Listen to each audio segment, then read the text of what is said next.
दिल्ली के पूर्व deputy CM Manish Sisodia को ईडी ने राउस रेवेन्यू कोर्ट में पेश कर दिया है। कोर्ट ने मनीष सिसोदिया पर कोर्ट में सुनवाई शुरू हो चुकी है और जारी है। ईडी की ओर से कोर्ट से 10 दिन की रिमांड मांगी गई है। कोर्ट में ईडी ने कहा है कि मनीष सिसोदिया सही से जवाब नहीं दे रहे हैं।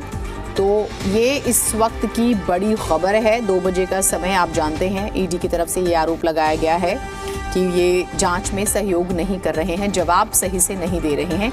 ये बात वो कहते हुए नजर आए हैं। ईडी अवैध कमाई की व्यवस्था की गई, ये बात हो रही है। शराब बिक्री के लिए नियमों का उल्लंघन किया गया। ये जो ईडी के आरोप हैं वो हम आपके सामने रख रहे हैं। और सिसोदिया ने जांच में सहयोग नहीं किया है।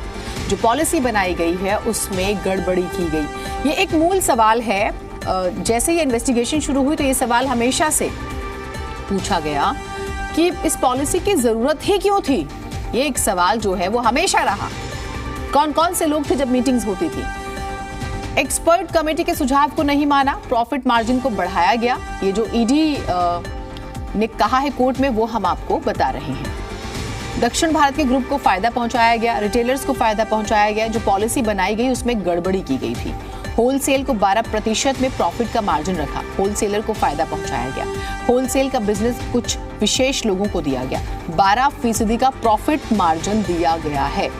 ये कुछ आरोप लगे हैं जो ईडी रख रही है। और इसी के अब ये जो बातें देखिए, इसे ऐसे समझिए कि ये जो बातें कही गई हैं यही आधार बनी हैं 10 दिन के लिए जो कस्टडी मांगी गई है। तो मिलती है नहीं मिलती वो एक अलग मसला है। हमें थोड़ा सा इंतजार इस पर करना होगा। लेकिन जो जानकारी आ रही है, जो दलीलें दी गई हैं वो हम आपके सामने रख रहे हैं सबसे पहले। तो इस वक्त की ये सबसे बड़ी खबर है जो हम आपको बता रहे हैं। राउस रेवेन्यू कोर्ट का हम जिक्र कर रहे हैं। 2 बजे का समय था। ईडी को कहा गया था पेश किया जाए, पेशी हुई है। दलीलें जो दी गई हैं वो हम आपके सामने रख रहे हैं। और ईडी ने कोर्ट से 10 दिन की रिमांड जो है वो मांग ली है। दूसरी तरफ आप ये भी जान लीजिए, दूसरी तरफ ये भी होना है कि जमानत याचिका पर सुनवाई होनी है। तो अगर उधर जमानत मिल भी जाती है तो यहां अगर 10 दिन की कस्टडी दे दी जाती है तो क्या होगा। आज 10 मार्च है, वैसे तो जुडिशियल कस्टडी पर हैं 20 तारीख तक। तो बड़ा मुश्किल है। वैसे ये हम कोशिश करेंगे हमारे सहयोगी जुड़े तो उनसे बातचीत करने की।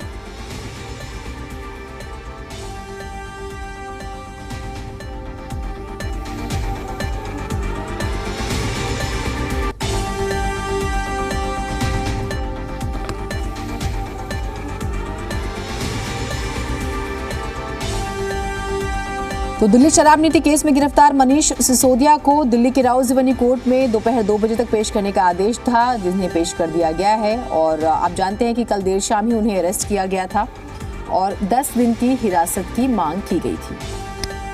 वैसे ये ईडी की बात है और सीबीआई अपने तरीके से इन्वेस्टिगेट कर रही है। आप जानते हैं 2:30 बजे राउस रेवेन्यू कोर्ट में इस पर भी सुनवाई होनी है। 2:29 हो चुके हैं और हम कोशिश करेंगे हमारे सहयोगी जुड़े जिनसे हम अपडेट्स लेके इस वक्त हो क्या रहा है।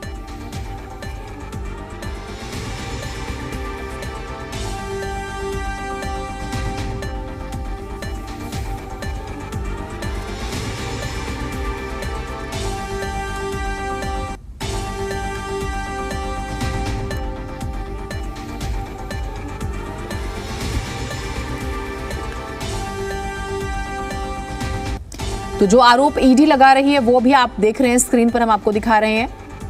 खबर अभी इस वक्त ये है कि मनीष सिसोदिया को राउस रेवेन्यू कोर्ट में पेश कर दिया गया और क्योंकि ईडी ने 2 बजे का समय दिया था और अब 10 दिन की कस्टडी ईडी मांग रही है। तस्वीरें हम आपको दिखा रहे हैं उनकी।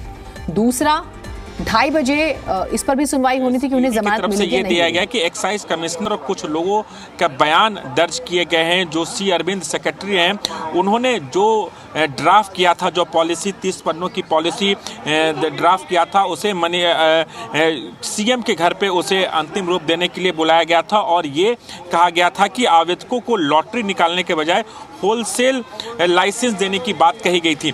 इसके अलावा जो 100 करोड़ की डील की बात आ रही है कि 100 करोड़ का किकबैक पहुंचाया गया आम आदमी पार्टी के तमाम नेताओं को, उसकी चर्चा कोर्ट में की गई है। और उसके बाद ईडी ने यह भी कहा है कि कविता के ऑडिटर जो हैं बुच्ची बाबू ने भी बताया कि मनीष सिसोदिया और के कविता के बीच राजनीतिक तालमेल था और के कविता ने विजय नायर से मुलाकात किया था। तो तमाम जो कनेक्शन है वो जुड़ते हुए नजर आ रहे हैं। इन तमाम बातों को लेकर ईडी अपनी दलील कोर्ट में रख रही है। इसके अलावा भी ईडी ने अभी कोर्ट में बताया है कि विजय नायर मुख्यमंत्री अरविंद केजरीवाल और डिप्टी सीएम मनीष सिसोदिया के इशारे पे काम कर रहा था।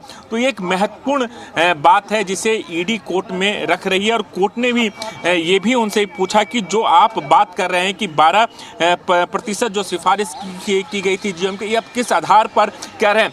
तो इस पर लगातार कोर्ट में चर्चा हो रही है, जो सुनवाई हो रही है। और इसी के तहत ईडी अपना जवाब कोर्ट को दे रही है, क्योंकि कोर्ट ने उनसे पूछा कि आप कैसे कह सकते हैं। तो ईडी की तरफ से कहा है कि विजय नायर इसका सूत्रधार है और विजय नायर अरविंद केजरीवाल के कहने पर डिप्टी सीएम मनीष सिसोदिया के इशारे पर काम कर रहा था।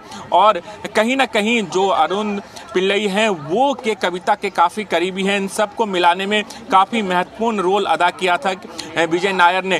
तो तमाम दलीलें सुन रही हैं। अब देखना होगा इन दलील सुनने के बाद कोर्ट की तरफ से क्या आदेश दिया जाता है। और फिलहाल ईडी अपना पक्ष कोर्ट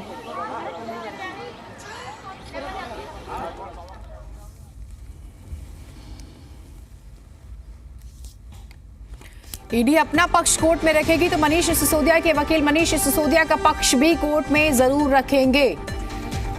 हम बातचीत की कोशिश लगातार कर रहे हैं, हमारे सहयोगी यदि जुड़ते हैं तो। अभी आप राजू को सुन रहे थे, लेकिन बड़ी खबर है ये। और जो कनेक्शन सामने आया है कि कविता का और अरुण रामचंद्रन पिल्लई का, वो काफ़ी एक दूसरे से नज़दीकी हैं, ये भी कनेक्शन सामने आया है। और इसी के तहत अरुण रामचंद्रन की गिरफ्तारी की गई और अभी वो फिलहाल ईडी के रिमांड पर हैं।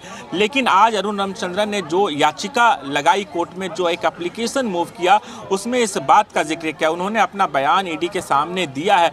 और सबसे बड़ी बात है कि तमाम जो बयान अभी ईडी दर्ज कर रही है, रिकॉर्ड कर रही है, बाकायदा उसका वीडियो भी तैयार किया जा रहा है। तो उन्होंने ये कहा है कि ईडी दबाव बनाकर अरुण रामचंद्रन पिल्लई का बयान दर्ज की है। और अब वो कोर्ट में बताया कि उन पर काफ़ी दबाव डाला जा रहा है और इसलिए उन्होंने जो बयान अपना ईडी को दिया है वो वापस लेना चाहते हैं। तो कहीं ना कहीं इसमें भी एक विरोधाभास नजर आ रहा है। और इसी के तहत अरुण रामचंद्रन पिल्लई के एप्लीकेशन को सुनने के बाद कोर्ट ने ईडी को नोटिस जारी किया और उनसे ईडी का जवाब मांगा है। और इस पूरे मामले में सोमवार को सुनवाई होनी है। तो काफ़ी महत्वपूर्ण हो जाता है अरुण रामचंद्रन पिल्लई के कविता और अब मनीष सिसोदिया की गिरफ्तारी हुई है। तो तीनों के कनेक्शन को जांचने के लिए, तीनों के बीच जो ट्रांजैक्शन हुआ है, जो साउथ कैटल को फायदा पहुंचाया गया है, उसके तहत इन तीनों को आमने सामने बैठाकर पूछताछ करने की संभावना। और इसी के तहत ईडी ने मनीष सिसोदिया की 10 दिन की रिमांड मांगी है। अब इन तमाम दलील सुनने के बाद अब देखना होगा, थोड़ा सा इंतजार करना पड़ेगा पयोधी कि कितने दिनों का रिमांड मनीष सिसोदिया को ईडी की रिमांड में भेजती है कोर्ट। लेकिन काफ़ी महत्वपूर्ण हो जाता है कि तमाम जो आरोप लगाए जा रहे थे उस आरोप का जवाब ईडी कोर्ट में दे रही है। और सबसे बड़ा आरोप ये कि मनीष सिसोदिया जांच में सहयोग नहीं कर रहे।